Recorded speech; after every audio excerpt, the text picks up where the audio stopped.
Hello friends, good afternoon. Welcome back to my new blog. कैसे हो आप सब? आई होप बहुत ही अच्छे होंगे। मैं भी बहुत अच्छी हूँ। आज है संडे का दिन। मैं अपना ब्लॉग की शुरुआत कर रही हूँ संडे से। और लमसम टाइम जो हो रहा है 1 बज रहा होगा। और आज जैसे सभी को पता है कि संडे का दिन जो है सो छुट्टी रहता है, तो मैं काफ़ी काम भी रहता है, लेकिन मैं सारे काम निपटा कर आ गई हूँ पढ़ने के लिए। कि संडे का दिन ही एक ऐसा होता है जो मुझे टाइम मिलता है प्रिपरेशन करने का। अच्छे खासे टाइम मिल जाते हैं।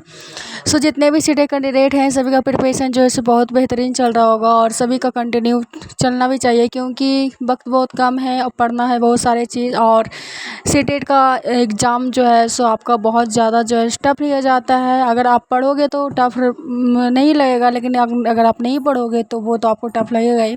तो उसको ईजी बनाने के लिए हम लोग को जो है सो मेहनत करना ही पड़ेगा। और जैसे सभी को पता है कि सभी लोग अपना अपना प्रिपरेशन में नोट्स बना रहे होंगे। नोट के साथ साथ बहुत सारे चीज़ हम लोग को करना होता है जो सीटेट का एग्जाम होती है। जैसे पीवाईक्यू क्वेश्चन हो गया, एनालिसिस क्वेश्चन हो गया। सबसे इम्पोर्टेंट चीज़ पता है संडे को क्या होता है? एक मॉक टेस्ट। हर संडे को आप ऐसे आपके पास टाइम है, अगर आप ऑनलाइन पे करके रखे हो मॉक टेस्ट का, तो आप तो हर रोज़ 150 क्वेश्चन का मॉक टेस्ट दे सकते हो।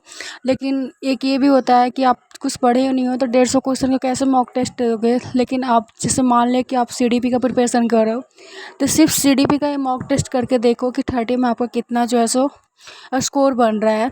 तो उस तरीके से मैं भी करती हूँ। अभी मेरा जो है सो हिंदी और सीडीपी चल रहा है प्रिपरेशन। सो अभी मेरा 3 सब्जेक्ट बाकी है, लेकिन मैंने एग्ज़ाम दे चुका है तो मुझे पता है कि कैसे क्वेश्चन क्या आते हैं। तो कुछ कुछ क्वेश्चन जो याद आते हैं, क्योंकि जैसे सभी को पता है कि अगर आप एक क्वेश्चन को याद करते, एक सिलेबस को जैसे आप पूरा फिनिश करते हो ना, खासकर सीडीपी को, तो आपको हर सब्जेक्ट में आपको बहुत ज़्यादा जो है सो हेल्प मिल जाती है। क्योंकि जो जो टॉपिक्स से सीडीपी में आते हैं वही टॉपिक से हर क्वेश्चन आपका पेडोलॉजी से सारे में आते हैं।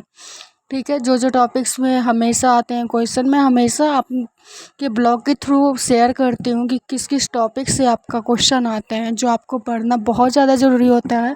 और आपका 75 जो क्वेश्चन होते हैं ना 150 में पेडोलॉजी का, वो आपका कम से कम 50 से ज़्यादा आपका सेम क्वेश्चन हर बार आता है। और वही पैटर्न, वही सिलेबस से आते हैं, वही टॉपिक्स होते हैं। कुछ ऐसे क्वेश्चन होते हैं जो ट्रेंडिंग क्वेश्चन होते हैं, तो वो आपका एक न्यू देखने को मिल रहा है। और जैसे सभी को पता है कि एनसीईआरटी का भी बुक जो है सो चेंज हो गया है, तो उसको ज़रूर ख़रीदें। एनसीईआरटी और पीवाईक्यू ख़रीदना बहुत ज़्यादा ज़रूरी होता है। और जो भी टीचर से पढ़ाई करते हैं ना, वो टीचर का कंटिन्यू आप ज़रूर रख रहे होंगे। अब यहाँ पे मैंने टॉपिक्स जो यहाँ पे फिनिश कर रही हूँ ना, डिस्लेक्सिया हो गया, आपका डिस्कूलिया हो गया, डिस्ग्राफिया हो गया, आपका इंटेलिजेंस से मैंने कुछ क्वेश्चन जो है यहाँ पे सॉल्व किया है।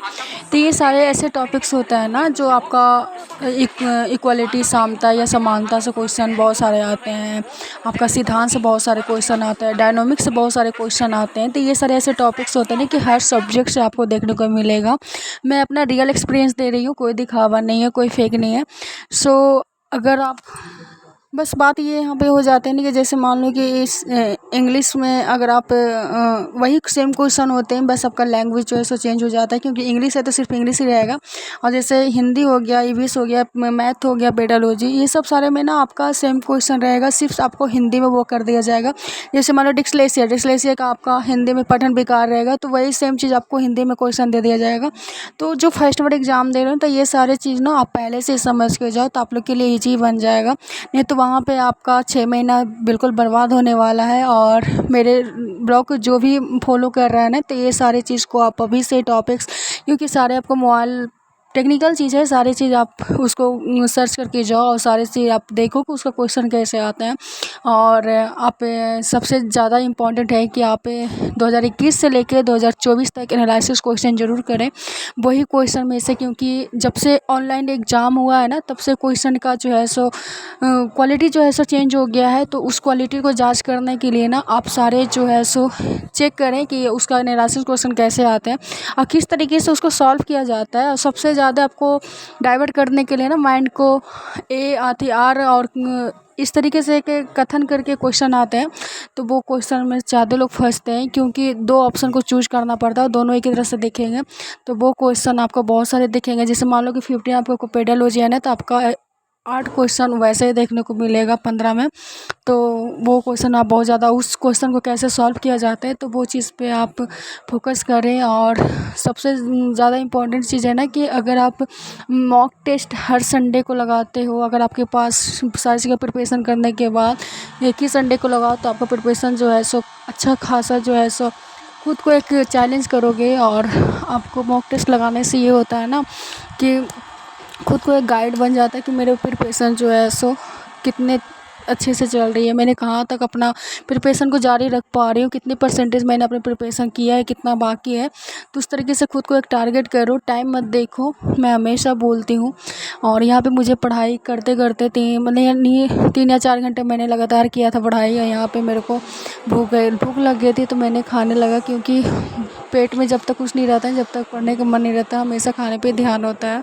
और मुझे तो भूख बिल्कुल बर्दाश्त नहीं होता। यहाँ पे आज पे मॉर्निंग का टाइम है, काफ़ी अच्छा मौसम था, ठंडा ठंडा। तो क्योंकि और यहाँ पे मॉर्निंग में सुबह बाबा पढ़ने के लिए बैठ के मैंने उसको कुछ एप्पल दे दिया खाने को, और चाय भी हम लोग को सारे फैमिली को हो गया। यहाँ पर से ना आपको पनीर को थोड़ा सा बना लेती हूँ, क्योंकि मैंने कल मेरा दूध फट गया था तो अभी लहसुन प्याज नहीं पड़े तो मुझे कुछ समझ में नहीं आ रहा कि मैं क्या बनाऊँ, सो उसका सब्ज़ी बनाऊँ या नहीं। तो मैं सोची कि चलो इसको मैं यूज कर लेती हूँ। तो पोहे में प्याज वगैरह पड़ेगा नहीं तो ये दे दूँ तो थोड़ा टेस्ट हो जाएगा अलग।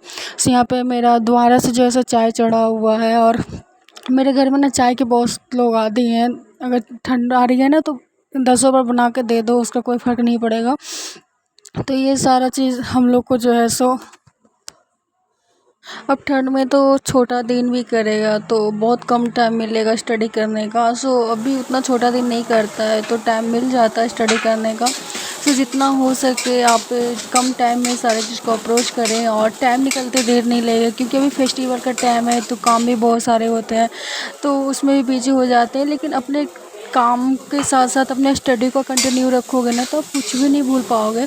और जितने भी मैराथन क्लासेस हैं मैं सारे इसलिए पहले ही पढ़ लेती हूँ क्योंकि मुझे सिलेबस भी समझ में आ रही है और उसके साथ साथ सारे कंटेंट को क्लियर कर लेंगे तो मेरे लिए ना लास्ट एग्ज़ाम तक ना मेरे लिए ईजी हो जाएगा। तो वो चीज़ के लिए आप लोग भी इसी तरीके से प्रिपरेशन करें तो आप ज़रूर पास होंगे। जो जिनका पहली बार होगा वो भी अच्छे नंबर से स्कोर करें, और जिनका सेकंड हुआ या 1 या 2 नंबर से जिनका क्लियर नहीं को क्वालिफाई हो रहा है एग्ज़ाम तो उनका ना कुछ कहीं पे ना कमी रहती है। तो वो कमी कहाँ पे है तो वो खुद